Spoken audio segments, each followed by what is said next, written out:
अस्सलाम वालेकुम, कैसे हैं आप सब? ठीक है। आज हम आपको बताएंगे कि ऑटोमेटिक वॉशिंग मशीन की फुल सर्विस कैसे होती है।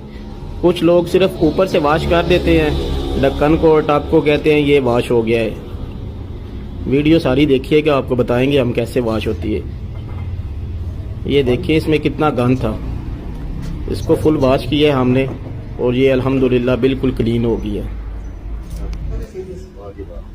अगर किसी भाई ने वॉशिंग मशीन सर्विस करवानी हो या रिपेयरिंग करवानी हो तो हमसे रब्ता कर सकता है। हमारी शॉप है खारियाँ में, खारियाँ डिंगा रोड, और मोबाइल नंबर है 0300 5455 128।